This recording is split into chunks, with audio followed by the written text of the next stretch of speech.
Sorry.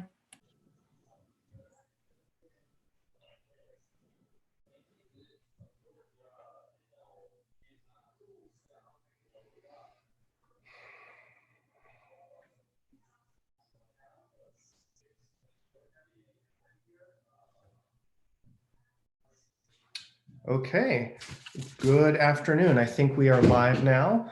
Good afternoon, everyone. My name is Adrian Fine. I'm Palo Alto's mayor, native-born kid, and I'm here this afternoon chatting with Ed Shikata, Palo Alto's city manager. Ed, thanks for joining us. And thank you, everyone, for taking the time today. This is the first of our kind of live table talks where we're going to answer some common questions we're seeing via phone, via email, or on the city's website, and try to answer those questions, share some city updates, and connect our residents and community members with information. So a couple just high-level bullets we want to emphasize. This shelter in place is really challenging for everyone, whether you're a resident, a kid at school, a business, the university. This is a really challenging and novel time for our community.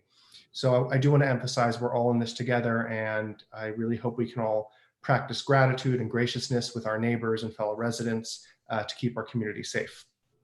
Today, we're planning to touch a couple of topics on everybody's minds, kind of the things that have floated to the surface that we've seen in the city manager's office and on city council. And so those topics include gardening and landscaping, local business support, the city's budget, and then wellness and mental health. And so I'll kick it off with gardening and landscaping. This is an area we've gotten a lot of questions about, and on a few fronts. One, we have some elderly residents who may not be able to take care of their gardens, and they're relying on landscapers. Two, there's routine maintenance, a person who comes by for a mow and blow. And at the current time, the County of Santa Clara has actually set requirements that those types of gardeners, landscapers, for routine, regular, or cosmetic upkeep is not permitted under the current public health order. Residents can, of course, continue to do their own gardening at home. And I believe, although some of the nurseries are shut down, many of them are actually delivering supplies. So if you want to enjoy the sunshine and use some free time, great time to start a victory garden or take care of your plants. The only type of gardening or landscaping that is currently allowed is those linked to the necessary maintenance or habitability or sanitation of a home, such as fire safety work or tree trimming to prevent a dangerous condition. I'll note on a personal note, even I forgot to ask my gardeners to stop coming, and they only come every 2 weeks. And earlier this week, actually, a police officer stopped by to remind us. So we asked the gardeners to please stop coming, though we are continuing to pay them. Moving on to local business support and recovery. We all know and have seen the reports and probably seen empty University Avenue and California Ave. Our businesses in Palo Alto and across the country are really, really hurting. So on Monday, we took a couple actions to begin addressing that. First of all, the City Council and we took the initiative to begin a financial support model to our small businesses with less than 50 employees. It remains to be seen how we disperse those funds, what kind of grant matches we get, what types of businesses they go to, but we want to put some effort behind supporting our businesses. And it's really important for a few reasons, in my opinion. On the one hand, we all shop at our grocery stores, we go out to restaurants, we go to the toy store to get a present, and that's really important part of our community fabric. Those businesses are also important that they keep our downtown and commercial districts lively and vibrant. And finally, these businesses produce sales tax, which help run many of the city services. I also set up an ad hoc committee of council members Nis and council member Cormack. And I believe this morning they had their first discussion with a business roundtable where council members and city staff invited dozens upon dozens of businesses to provide their feedback. And these are small businesses, lawyers, doctors, tech companies, insurance agents, a whole range of businesses, because everyone's hurting today. And we want to hear directly from them what they're seeing and in what ways the city might assist them. And finally, the city, many of our city staff are actually working on a medium-term recovery plan. And so what can we do in the medium and long term to help those businesses, whether it's streamlining processes at City Hall, figuring out some economic development strategies, or most importantly, learning from those businesses what they want to hear. If you are listening today and you have ideas about how to support our businesses, please send them to the City Council. And most importantly, please continue to shop locally where safe and appropriate. Let's support our Palo Alto businesses. Mr. Shikata, do you want Yeah, to Mr. touch on any Mayor. of those topics? Well, just perhaps I could touch on a couple of those points. First, in terms of the business roundtables, yes, we had our first session this morning, and about 20 business owners participated with us. Really can't say enough about the quality of the input that they were able to give us. This is the first of 3 sessions that we'll be having over the next several days.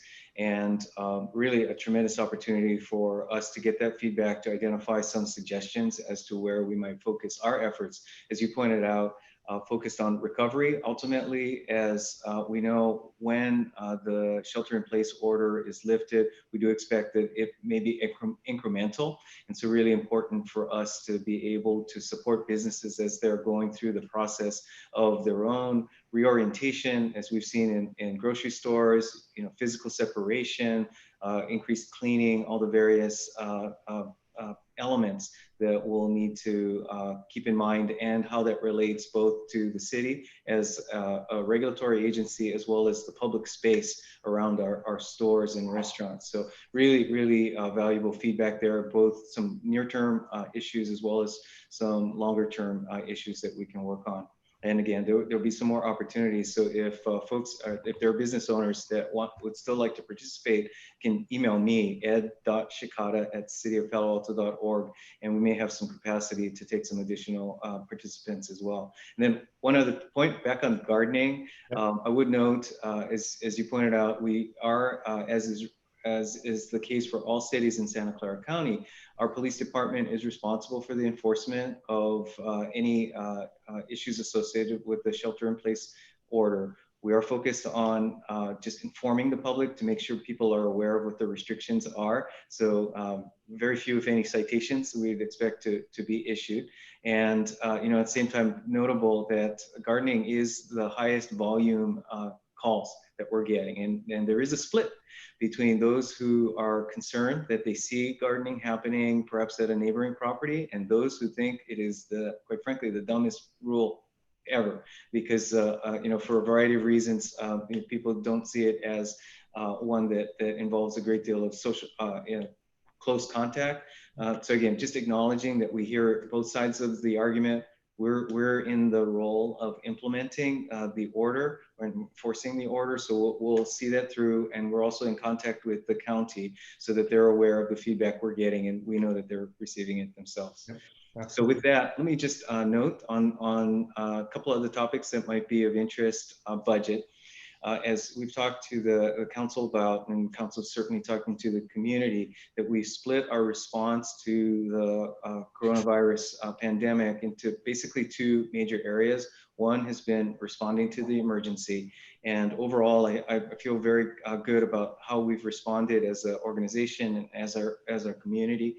And the second is really dealing with the fiscal financial aftermath and that we know is really going to be a significant issue for us for quite some time.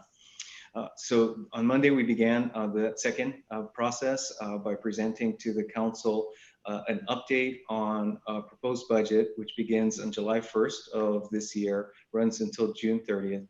And every year under the city charter, we're required to have a balanced budget that the council must adopt by the end of June. So as we know, there are so many unknowns in terms of what will be happening with major revenue sources for the city, which include sales taxes and hotel taxes, both of which are really hurting as they are with the businesses that generate those taxes. And so as such, we're going through a process of more quickly than ever revising our budget and coming forward with some recommendations on the kinds of changes that will be necessary in order to have a balanced budget going into the next fiscal year.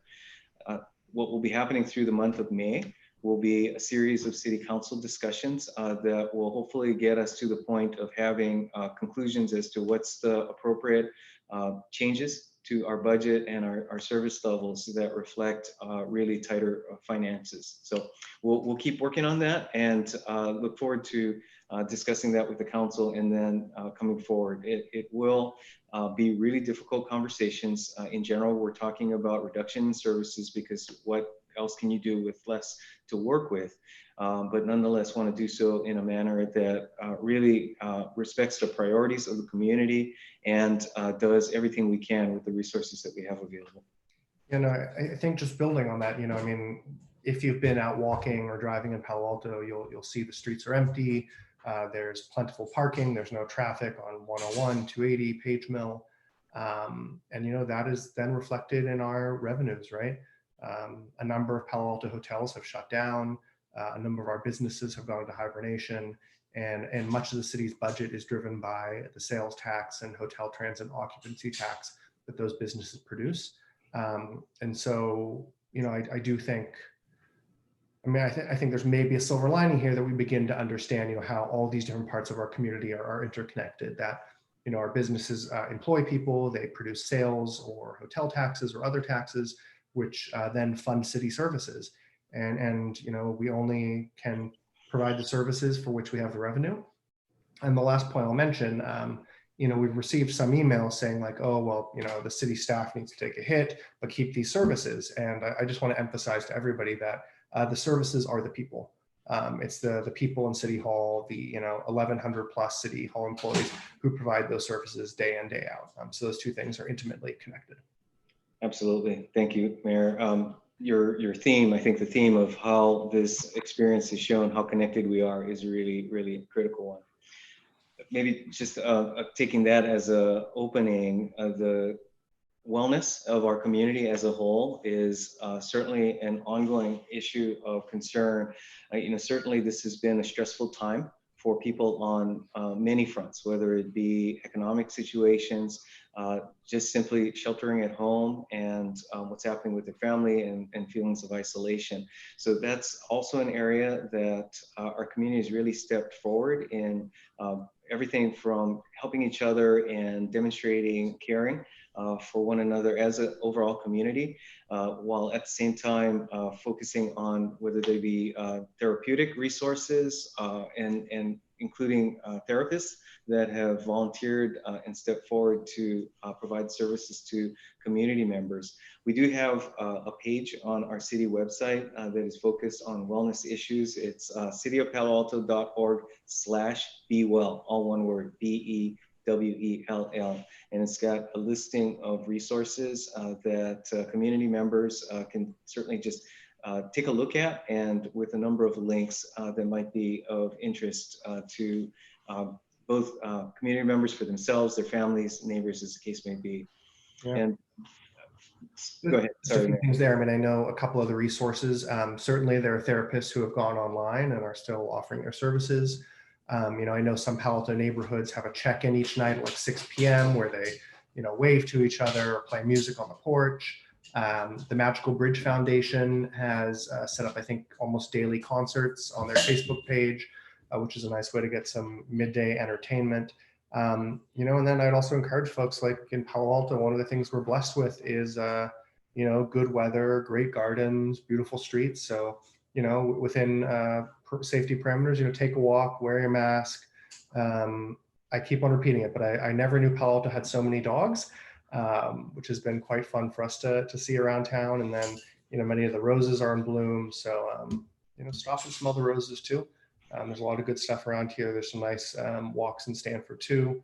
And although many of the city's parks are largely closed or hard to access without parking, you know, you're still absolutely welcome if able to bike out to the Baylands or up to Foothill Park. I think those are important things to remember too. And take a walk around the neighborhood as well. And we certainly, to your point, we both see dogs and just people that are walking everywhere. So a couple of notes related to that. One is that certainly safety is an important issue to keep in mind. And as you've heard some of the narrative, that speeding is up on streets everywhere. And so we'd certainly want to reinforce the importance of community members, one, to watch their own speed. It's funny how we don't typically rely on traffic congestion to slow us down. That's something that we look forward to, but it has that impact. And with not many cars on the road, and the police department is reporting that it's a serious safety issue. And so it's important both as drivers, to the extent people are on the road, to keep an eye on their speed, especially with more people walking in our neighborhood streets, but also as people walking on our neighborhood streets, to keep an eye out for drivers who may not be as mindful as they should be of the surrounding area. So I think those are a couple of key points we wanted to mention, and just a quick follow-up related to enforcement, that certainly our police department is handling urgent safety issues through 911, but things that are not perhaps as urgent, just remember our non-emergency number, 650-329-2413 is the number through which we're taking any calls related to issues or concerns about violations of the shelter-in-place order. Yeah, just one other off-topic but important thing I've seen a couple of my colleagues bring up too. If you are using personal protective equipment, whether it's gloves or masks, please be sure to dispose of it in a trash bin or similar, and don't just throw it on the street for other safety and for the beauty of our community. I think we're kind of closing up here, but just a few things. Supporting local businesses is more important than ever. So, do support your local grocery store. If you feel safe going there, go there. But otherwise, there's, services like Instacart, Amazon, and other delivery services for pharmacies. The farmers market on Sundays on Cal Ave has special protocols.